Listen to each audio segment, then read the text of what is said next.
Michael Malherbe, bonjour. Vous êtes spécialisé dans la communication politique et plus spécialement dans la communication européenne.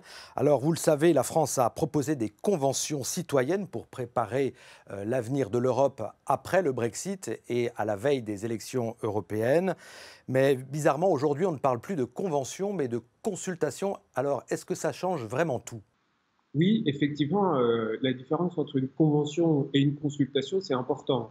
La convention, elle est organisée normalement pour préparer un nouveau projet de constitution, tandis que la consultation, évidemment, elle est plus ouverte dans les résultats qu'elle peut apporter. Et on consulte, c'est bien ce que ça veut dire, c'est-à-dire qu'on prend en compte l'opinion des Européens, mais ça ne débouche pas forcément sur un texte juridique particulier. Donc le risque, c'est que cette consultation ne soit qu'un gadget démocratique? Je n'irai pas jusque-là, mais en tout cas, la consultation, ça fait partie des procédures que les institutions mettent en place pour écouter, pour prendre en compte, mais ça ne change pas fondamentalement l'orientation générale.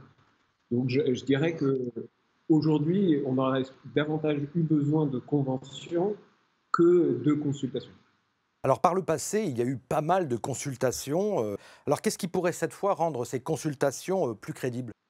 D'abord, je pense que c'est l'implication des États membres, parce que évidemment, les institutions seules depuis Bruxelles, elles ne touchent pas le grand public. Avec l'implication des États membres, on peut parvenir à mobiliser les sociétés civiles et peut-être toucher plus largement.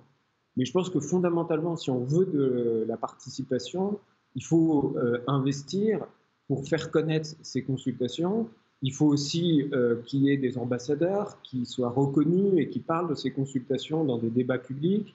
Je pense également qu'il faut une démarche qui soit simple et que les citoyens puissent être consultés sans que ce soit aussi compliqué que ce qu'on a pu connaître par le passé. Donc il y aurait une espèce de sondage qui serait proposé aux citoyens européens, un sondage sur Internet? Bah, disons que l'objectif, c'est de recueillir à la fois des données qu'on puisse facilement exploiter, donc forme question fermée, sondage, mais c'est aussi quand même de recueillir des données plus qualitatives.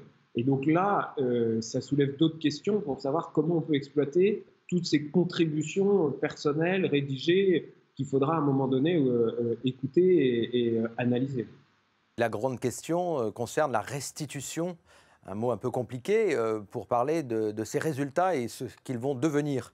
Le risque, c'est quoi? C'est qu'on n'écoute pas finalement les citoyens? Le risque, c'est ce qu'on a pu connaître par le passé, c'est que les propositions restent lettres mortes.